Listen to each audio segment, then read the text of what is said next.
সবাইকে শুভ নববর্ষ, নীল পুজোর অনেক অনেক শুভেচ্ছা। হ্যালো হ্যালো বন্ধুরা, তোমরা সবাই কেমন আছো? আশা করছি ভালো আছো। আমিও ভালো আছি। দেখো, এটা আমার প্রথম ব্লগ, যেটা তোমাদের সাথে আমি শেয়ার করতে চলেছি। আমি এখানে যাইনি, এটা আমার মামার বাড়িতে গাজন হয়েছে, যেটা আমাকে পাঠিয়েছে। আমি তোমাদের সাথে এটা শেয়ার করলাম। কেমন হয়েছে প্লিজ কমেন্টে জানিও। পুরো ভিডিওটা দেখতে থাকো।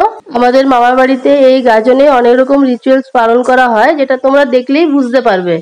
আর আমি এটা প্রথম ভয়েস দিয়ে তোমাদেরকে শেয়ার করছি।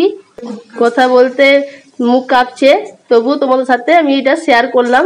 তোমরা সবাই আমার পাশে থেকো। দেখো বন্ধুরা, কত কষ্ট করে সবাই গন্ডি দিচ্ছে।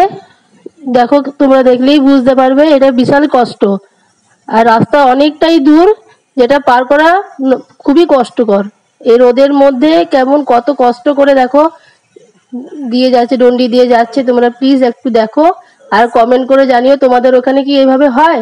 এরা সবাই শিবের ভক্ত, শিবের মন্দিরে যাচ্ছে নিজেদের মনস্কামনা পূরণ করার জন্য। হে ভগবান, এরা কি হাঁপিয়ে গেল, ছেড়ে দিল ডন্ডি কাটা?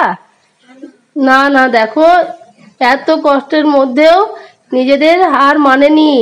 ঠিক এই দেখো, সবাই নিজের কামনা পূরণ করার জন্য এগিয়ে চলেছে। আর যাতে এদের কষ্ট একটু লাঘব হয়, ওই জন্য দেখো নিজেদের বাড়ির লোকেরা একটু করে হাওয়া করে দিচ্ছে, যাতে একটু ঠান্ডা বোধ হয়। এটা আমার প্রথম ব্লগ। দেখো, দেখে কমেন্ট করো আর শেয়ার করো। কেমন লাগছে সেটা আগে বলবে, কি কেমন এটা হয়েছে। এটা আমার প্রথম ব্লগস বলে আমার একটু মুখটা কাঁপছে। আমি ঠিক করে হয়তো কথা বলতে পারছি না, তোমরা একটু মানিয়ে নিও। জানি না কতটা কি ঠিক বললাম, একটু সবাই পাশে থাকো প্লিজ।